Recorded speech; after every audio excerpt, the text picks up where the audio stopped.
сабақты бастамас бұрын әрқайсымызға жақсы көңіл сыйлау үшін өз есімдеріміздің құпиясымен есімдеріміздің ерекшелігін бөлісеміз. Бірінші Ерасымдан бастайық. Ержүрек. Менің атым Ерасым. Менің атым Ерасым. Ержүрек. Менің атым Намысшыл. Мен Намысшыл. Жақсы. Менің атым Нұрислам. Намыстымын. Менің атым Мансұр. Мықтымын. Менің атым Нұржан. Намысшыл. Менің атым Мағжан. Мейірімдімін. Менің атым Кәусар. Мен кейіпкерлімін. Менің атым Әдем. Мен әдептімін. Менің атым Мерей. Мен мейірімдімін. Менің атым Аяла. Мен бақыттымын. Менің атым Медина. Мен биіктемін. Жақсы. Менің атым Аян. Мен Альбандымын. Олай болатын болса біз сабағымызда осындай жақсы көңіл-күймен өз-өзімізге қошемет жасап қоямыз. Ал сабағымызды бастаймыз. Отыра беріп бұл орындарына сабағымызды бастаймыз.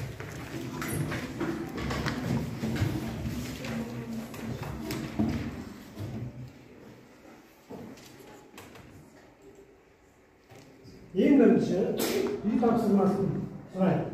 Бізде үй тапсырмасында қандай тапсырма беріледі? Бердірек соқпақмай атамыздың несі? Менің атым Жақсы, олай болатын болса, серпілген сауал әдісі бойынша мынандай сұрақтарға жауап берейік. Бізде екі топ тұр. Топ бойынша кім қалай жауап беретінін білеміз, қамшыны көтеріп қарап жауап береміз. Бірінші сұрақ. Біреуді біреуге атыстырып, от тастап жүретін қу сабақ үстінде сыбырлап, сыпсыңдағыш кім ол? Кім еді? Ал қараса, кім еді? Кім? Ол Жантас. Өте жақсы. Солай ма балалар? Келсеңіз ба? Жақсы.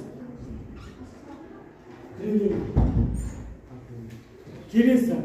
Мен оқулық емес, қант аламын. Сізден не шаруамыз бар? Қоя беріңіз. Бұл кімнің сөзі? Қожаның сөзі екен, жақсы балалар. Келесі. Біз екеуміз таныс шығармыз деймін. Байқанованың сөзі. Байқанова қай кезде айтады? Мектепте. Жақсы. Енді бұлау кімнің сөзі? Сен оқуды тастасаң, маған ілесіп тастады деп екеумізді бірдей қудалап бәле қылады. Оқи бер, оқудың түбіне сен-ақ жет. Мүмкін дардай бастықтың бірі болып шығасың. Сонда маған шапағатың тиер. Бұл кімнің сөзі?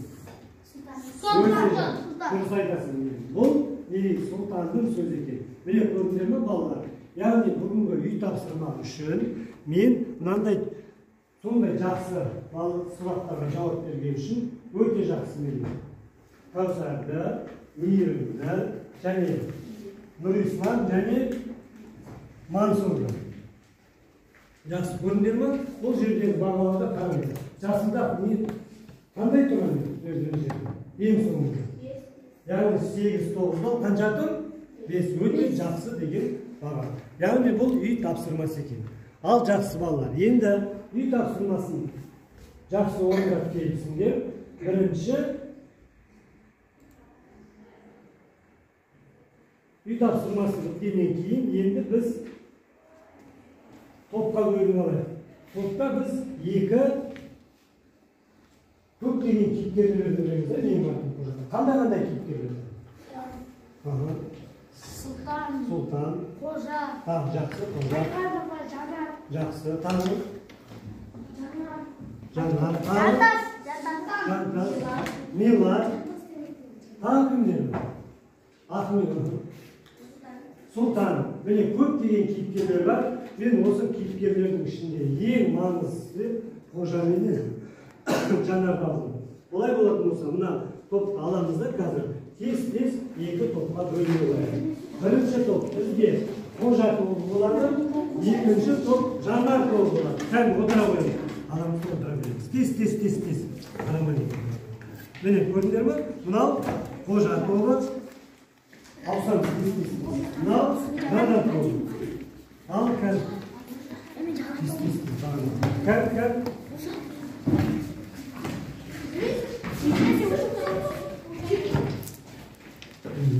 Яғни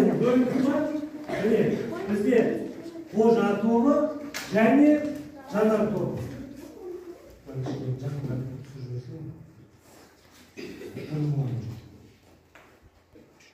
Міне, бұл қожа тобы, екіншісі жанар тобы. Жақсы. Олай болатын болса, бүгінгі біздің өтетін сабағымыз менің атым қожа повесі. Енді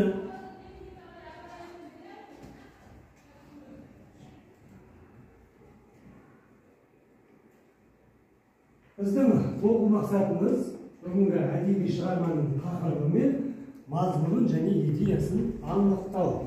Біздегі бүгінгі сабақтағы бағалау критериялары әдеби шығарманың тақырыбын анықтайды, шығарманың идеясын анықтаймыз және дәлелді пікірлер айтады. Олай болатын болса, біз ең бірінші мына бейнебаянға көңіл бөлейік балалар.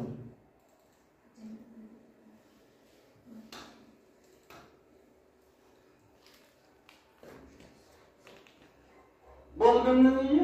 Жұмағымды көт. Жасай берсін жұмағы. Не жұмыс дейді? Қой бағар. Қойлар көбейе берсін. Шешем үйде ме? Үйді жоқ, фермаға кетті. Солай де.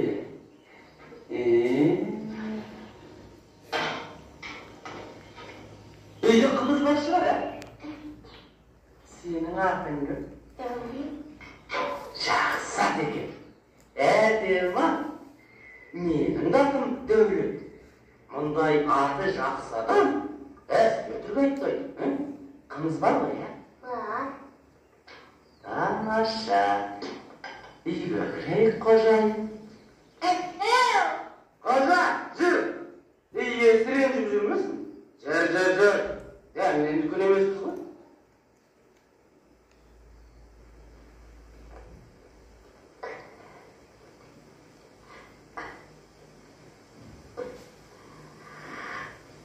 Бәрекелді, сен өзің жомарт екенсің.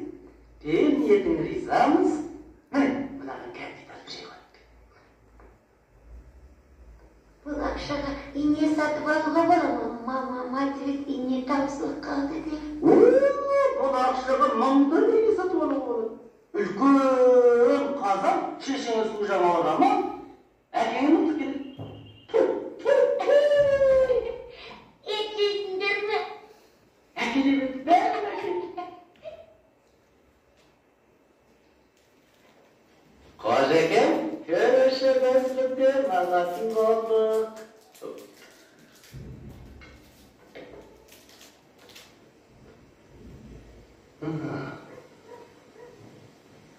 Тағы ақша бересің бе? Не? Тағы ақша бересің бе? Ой, сөз бекер. Ақшаны төбемнен жаңбырша жауғызамын.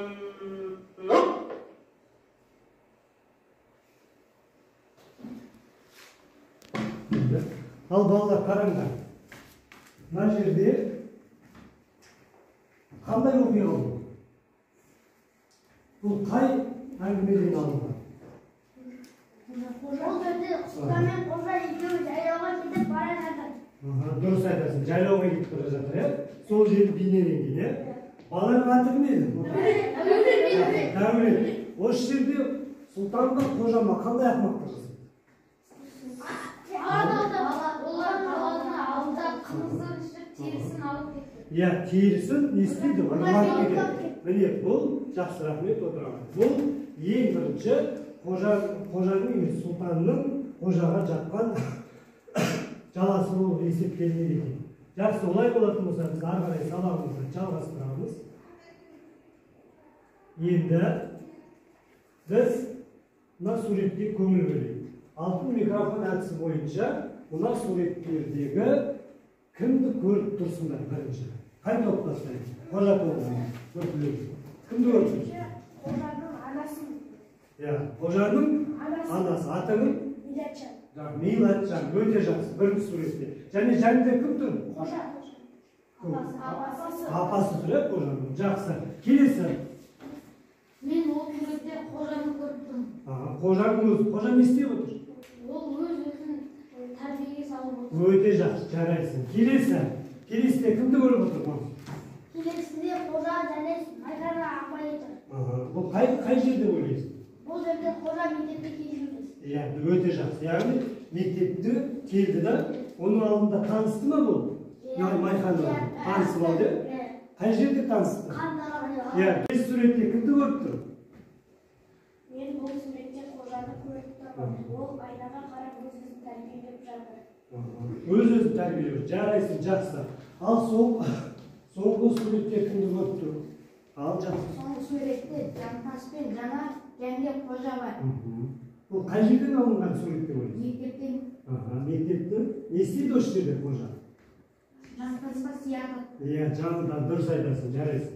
Жантасқа сиятады, сол кезде Жантас мен сені кімге айтамын дейді. Айтамын деп арған жер. Міне сонда көрдіңдер ме? Енді қараңдар.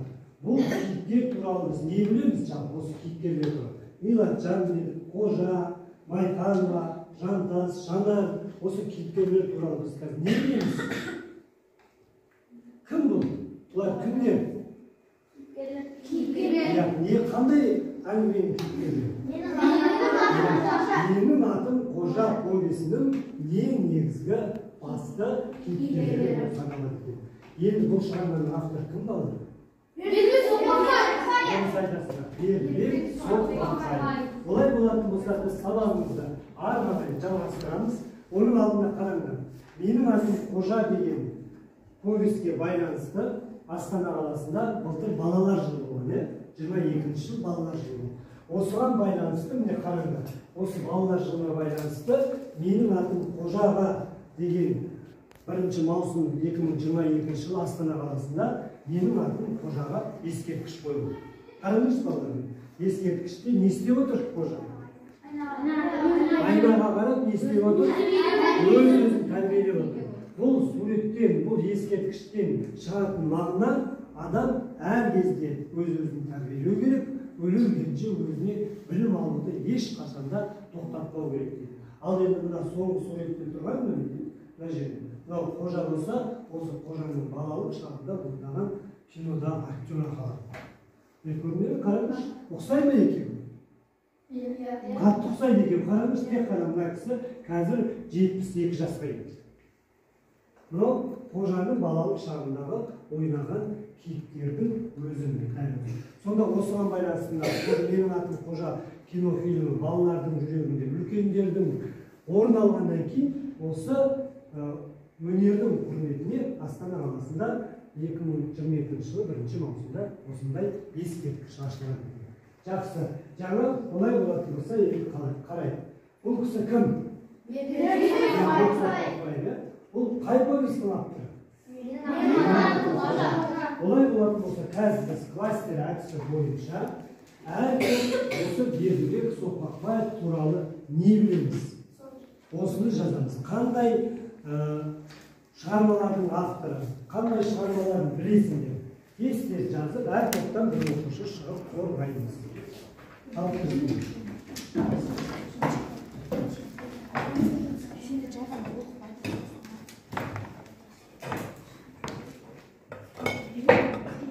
Көмектесіп отырыңыз, көмектесің. Кім жазды? Жазды.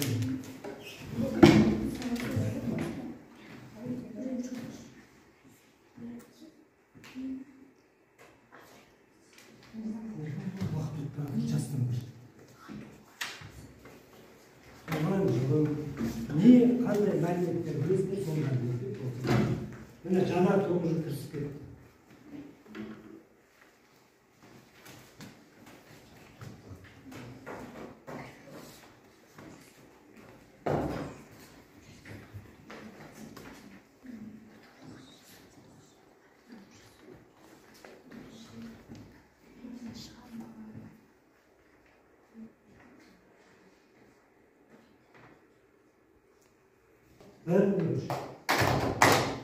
Жақсы.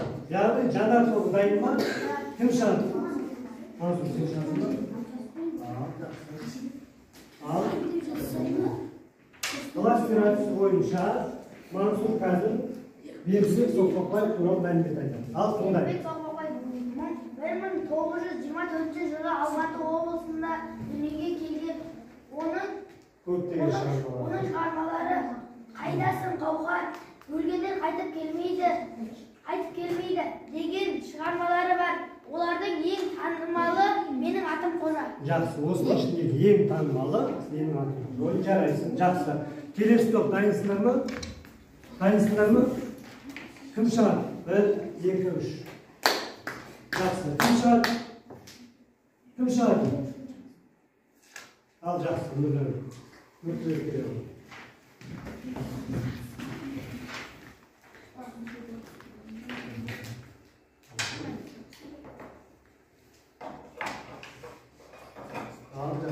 Бердібек Соқырбаев 1924 жылы 1991 жылы 1924 жыл дүниеге келіп, қай жыл дүниеден озған? 1991 Жақсы, 91 жылы. дүниеден озған. Оның менің атым Қожа деген повестері бар. Туған жері Алматы облысы Райымбек ауданы Қостөбе ауылында туған. Жақсы, Қостөбе ауылында туған. Ең қазіргі атақты қандай болды? Менің атым Қожа. Жақсы, жарайды. Көрдіңдер ме балалар отырып? Жарайсың. Міне, яғни Бердібек Соқпақбаев аталары 1924 жылы Алматы облысы Райымбек ауданында дүниеге келген екен. Оның көптеген шығармалары бар.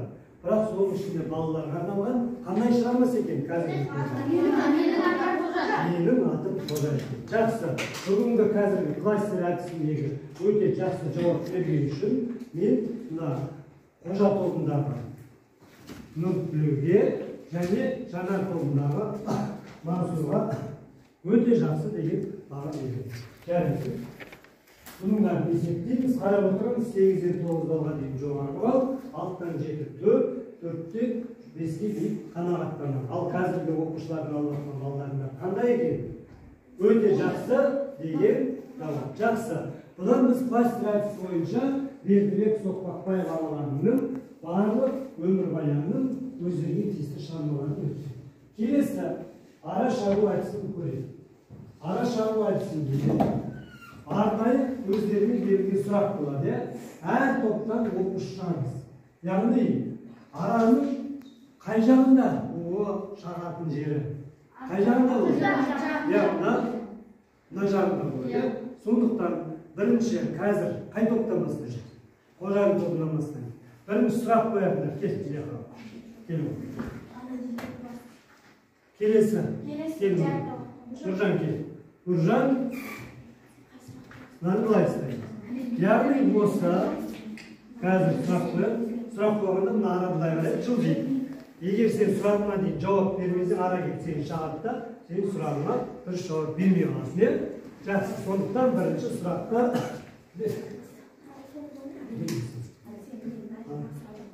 бірінші сұрақты әдемі қояды екен. Ал кеттік әдемі. Бұдан аштық. Қандай сұрақ қоямыз? Жақсы, Қожа қандай бала? Қожа қу бала ма? Жарайды. Екіншісі ара шағында дұрыс жауап бермей қалды. Ал кет, екінші сұрақ. Менің атым Қожа. Қожаны кім ойлап тапқан? Менің атым Қожа, повестің авторы кім? Кім келе жатыр бұл? Бердібек Соқпақбаев. Соқпақбаев, жақсы. Екі сұраққа жауап берді. Үшінші сұрақты көрейік. Қожа кімді жақсы көрді? Қожа кімді жақсы көрді? Өте жақсы, Жанар жауап берді. Яғни үш сауалдың екеуіне жауап берді. Жақсы отыра ғой. Келесі. Шамыз. Қожа тобынан. Отыра. Жақсы. Жарайсың. Ал, жақсы. Қазір Нұртілеу сұрақ қояды екен. Нұрислам сұраққа жауап берді. Ал кет. Шаш алатын адамның атын кім келе жатыр ара шағатын ол? Келе жатыр. Яғни кім? Дұрыс емес, жауап. Жарайды, келесі сұрақ. Қожаның класс жетекшісінің аты кім? Өте жақсы, яғни екінші сұраққа жауап берді. Үшінші. Қожа қандай бала? Қожа еріншек Бұзық болады, не? Жақсы, енді сен керісінше бір екі сұрақ қоямын. Қожаның мамасының аты кім? Meyratcan. Öte жақсы жарайсыңыз деп. Келесі. Жанас қандай бала болды? Мақтаншақ бала. Өте жақсы жарайсыз.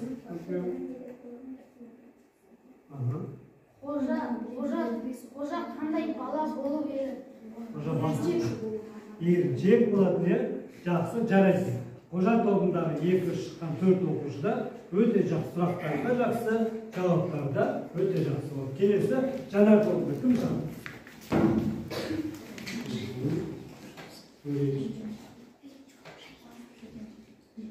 Мансұрға сұрақ қойыңыз, е?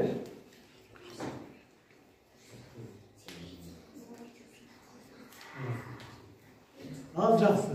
Қазір Мансұрға сұрақ қойыңыз. Сынып жетекшісі. Майханова қожаның ісін жүрген өте жақсы. Келесі. Кім? Сен қоясың, мен қойдым. Ана қожаның сыныптасы және де жақсы көрдім. Жақсы жарайсың. Келесі. Қожаның арманы қандай болды? Жазушы болу болды. Өте жақсы. Қожаның арманы жазушы болды. Ал енді жақсы Мансұр көреді. Қожа кім? Қожа, менің атым Қожа, фильмнің басты кейіпкері. Өте жақсы жарайсың. Менің атым Қожа фильмінің авторы кім? Бердібек Соқпақбаев. Жақсы, Бердібек Соқпақбаев. Соңғы сұрағыңыз? Қожаның апасының аты кім? Дулатжан. Жақсы. Яғни Дулатжан. Жарайсың Мансұрда. Тоқсайда өте жақсы. Келесі.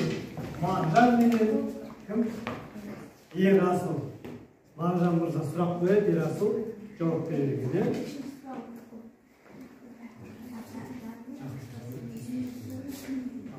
Ал кет. Сұлтан кім? Қожаның жылқышы досы. Жылқышы досы. Жақсы. Қожа кімді жақсы көреді? Жанарды.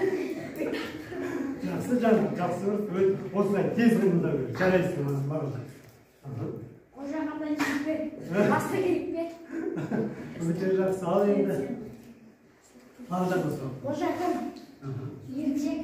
Еріншек, тағы? Жалқау. Жалқау. Жантас кім? Қу. Тағы? Қожаның несі? Сыныптасы, е? Сыныптасы. Жақсы, келесі. Қожа кімді жақсы көреді? Жанарды. Жанарды жақсы көреді. Жарайсың. Міне, бұл ара әдісі бойынша сұрақ қойдық, жауап қойдық. Яғни біз отыра қойдық. Жарайсыңдар. Ерасыл да, Мағжан да өте жақсы сұрақтарға жауап берді. Екі топта өте жақсы тақшасыңдар ма? Кім шаң? Жасынан ал шаң.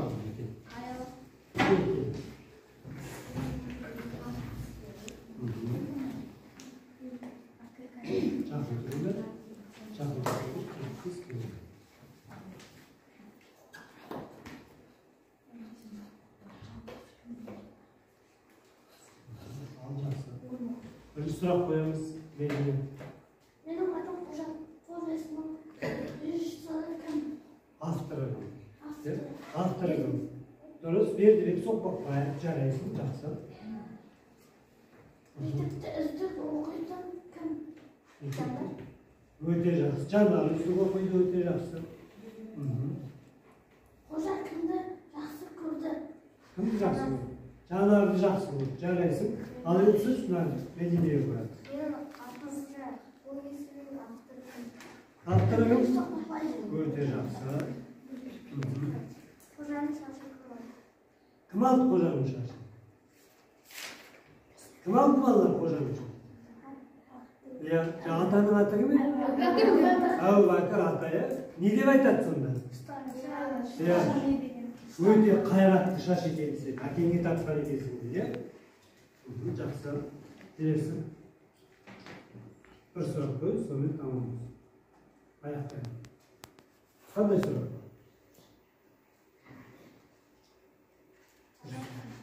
Жанар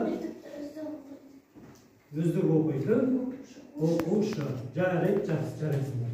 Міне, яғни ара шағын әдісі бойынша сендер өздеріңіз сұрақ қойып, сол сұраққа жауап беріп, келесі қарсыласың оған сұрақ қойып, оған жауап беріп, осы ара шағын әдісі бойынша біз Менің атым тоже повестің пысықтар өтті. Жарайсыңдар. Келесі біздің өтетініміз бұл жас тілші әдісі. Әңгімеде біз екі кейіпкерді таңдап аламыз. Қазір мынандай нәрсе беремін. Өздерін таңдайсыңдар осы кейіпкерді. Осы кейіпкерлердің жағымды және жағымсыз жақтарын тілші есебінде айтамыз. Енді қарайық. Орындығымыздың атын қарайықшы. Кімде стикер жазып? Кімде жазып?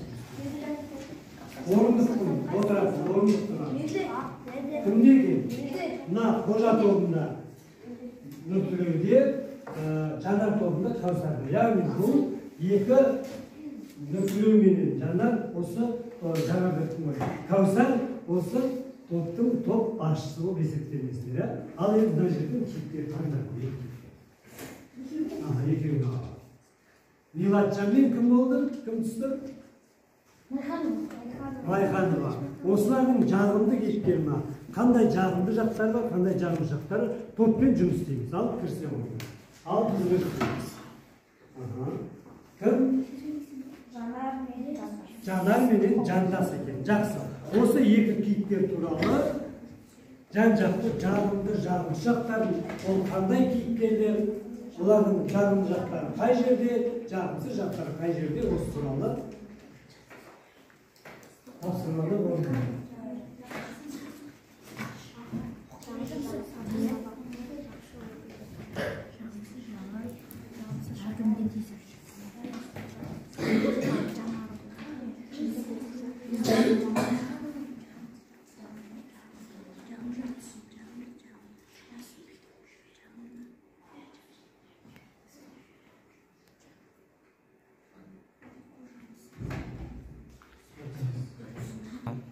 Al жақсы балалар, уақыт болды. Кім қай топтайын? Жанар тобы, егерде дайын екен, олай болсын бірінші Жанар тобы. Шығайық, бірінші сендер өткізер. Сендерге берілген жас тілші бойынша бірінші Жандас және Жанар тыңдаймыз. Балалар тыңдайық. Мына топқа берілген жас тілші бойынша қазір Жандас пен Жанарды екі оқушы өзінің жақсы жақтарын, жағымды жақтарын айтады. Жақсы, Жандас тұрып, Мағжан? Жандас мақтаншақ, әркіммен тиісіп жүреді. Жағымды жағы сабақты жақсы оқиды. Өте жақсы, сабақты жақсы оқиды. Ал Ерасыл? Жанар? Жанар үздік оқушы. Әдемі қожаны әрдайым қорғап жүреді. Жанар жағымды кейіпкер. Және оқу озат екен. Өте жақсы. Сонда Жанар да, Жантастың да бұл жерде қандай жақтар айтылды? Жақсы жақтар айтылды. Жарайсыңдар. Келесі қожа тобы шығамыз. Кім шығады екен?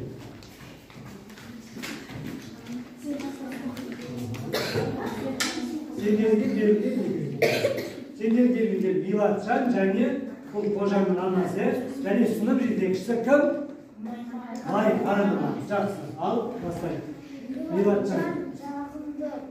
Жағы қожаны ұнатады.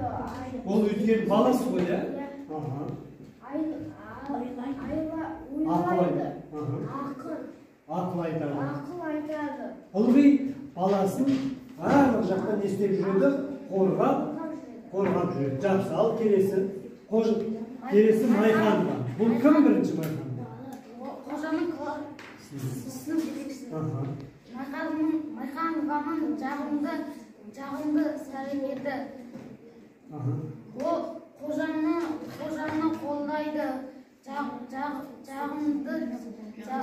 Жағымсыз жақтары қожаны түсінбейді. Жақсы, қожаны кейде түсінбей қалады, кейде қожаны жақтайды. Өте жақсы. Майханова да қолынан келгенше отыра қойды. Қожаны да қолынан келгенше анасы тәрбиелейді, ал үйінде мектептегі сынып жетекшісі Майханова оның екінші анасы болған соң қожаны түсінуге тырысады. Өкінішке орай, қожа кей жағдайда бір-бірін түсінбей жатады. Міне жақсы қарайды балалар. Бұл біздегі жас тілші әдісі бойынша әңгімедегі кейіпкерлерге талдау жүргізу. Енді қарайық балалар. Қожа біз қандай кейіпкер дедік? Қожаның қандай кейіпкер дедік? Басты кейіпкер жақсы. Ол жағында жағымсыз бар. Оның арманы өте көп болды, иә? Кім болғысы келді? Яғни жаны үшін болғысы келді. Ол өз-өзін қай жерде болса да бір жақсы жағын көрсеткісі келеді, өкінішке орай не болады? Жаман жағын көрсетіп қалады. Сөйтіп келіп ең соңында қожа өзі не істейді? Айнаға қарап, өз-өзін тәрбиелейді. Ал жақсы, олай болатын болса, қожа өз-өзін айнаға қарап, қалай тәрбиелейді екен? Көрейік.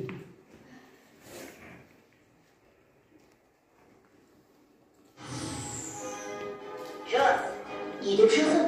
Ертеңнен бастап келіндеп болып бірде-бір баланы төбелеспеймін. Егер өз дейсі үшін, онда қойды. Әйтмесе, көкөкі дамды. Ал егер қоймаса шы? Егер бұл мәселе осына келсе, екінші мәселені көшеміз. Жаман сөздер айтпайсың, сайтан, ес-бас, кешші, ақмақ секілді. Оның орнына жарамай, мұның тәртіпсіздік, ұят болады деген сөздер айтып еді. Тәртіпсіздік істесең өзіңді өзің жазалайсың. Қалай? Оны кезінде көреміз. Шешім бір ауыздан қабылданды. Елорнада. Көрдіңдер ме? Яғни бұл жерде кім қожа не істейді өз-өзіне? Өз-өзін тәрбиелеп, қандай оқушы болады екен? Өте жақсы оқушы болады екен. Жақсы балалар. Бүгін біз қожаның, менің атым қожа повесінің авторын, жан-жақты өмірбаянын білдік, оны зерттеді, қандай классик әдісі бойынша Бердібек Соқпақбаев ағамыздың қаншалықты әңгімелері бар, ол қай жерде туды, қай жерде өмірге келді, қай жерде дүние соны жан-жақты білдік. Одан кейін жас кіші бойынша не істедік? Кейіпкерлердің бәріне жеке-жеке дара талдау жасадық. Араша әдісі бойынша әңгімені жан-жақты талдап, өзіміздің сабағымыздың мәресіне жеттік. Сондықтан бүгінгі сабаққа қатысқан қожа тобындағы Нұртілеу, Нұрислам, Мерей, Нұржан, Әсем өте барлығында жақсы қатысты. Келесі жанар тобындағы оқушылар өте белсенді болды. Әсіресе араша әдісінде қимыл, негізі араша әдісіндегі ең басты мақсат ол қимыл болады. Мына жанар тобындағы оқушыларда тез-тез қимыл деген сұрақ қойды, сұраққа жауап берді. Осы нәрселер үшін мен сенің бүгінгі қатысқан сабақтардың барлықтеріне жоғарғы баға беремін. Және мына хат жазу әдісі бойынша қазір сендер өздерің қожаға бір тілек жазып, кері байланыс жасайсыздар. Қазір әрқайсысы қожаның көркімен, қожа не болатын болды? Қожа ең соңынан өз-өзін тәрбиелеп, мықты азамат болады. Олай болатын болса, соған байланысты, тез-тез кері байланысты жазамыз. Тез-тез кері байланысты жазамыз. Және мына алма ағашына бүгінгі өткен сабақтағы өздерінің ойларını жазып кетесіңдер. Сабақ сендерге ұнады ма? Қалай өтті? Қожаға жеткізді. Соны қазір мынаған жазып өткіземіз. Және тыңдаймыз. Бүгінгі үйге тапсырмаға осы қожа туралы, менің атты қожа повесінің ерекшелігі туралы есте жазып, өз ойларымызды толық кеткеніміз. Жақсы, сабақ аяқталды, жарайсыңдар. Кері байланыс жазып әрқайсымыз.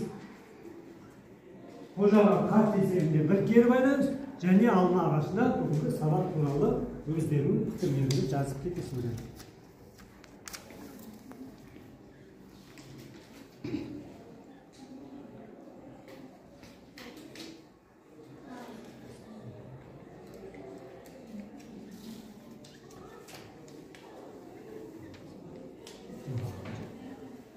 Кім жазып кетті? Хаттың жаққа салды. Мұғалімге хат әдісіндегі қожаға не жазып?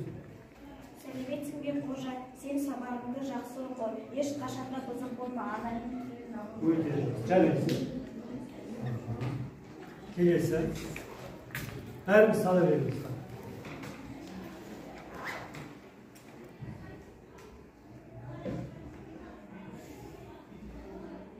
Al sana. Жақсы, мына жерге салып.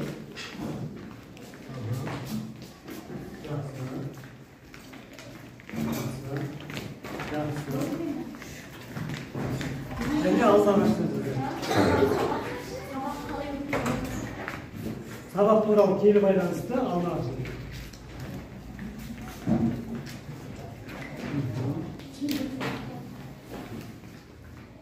Жақсы.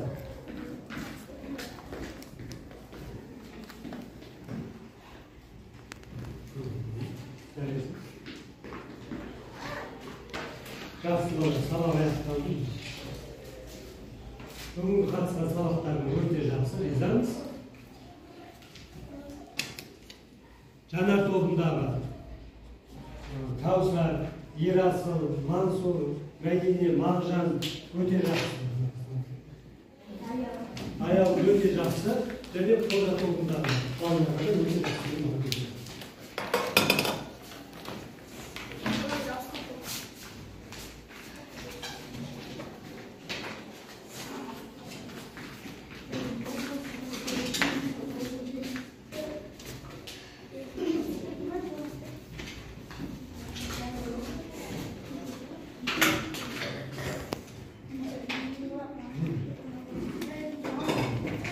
Thank you.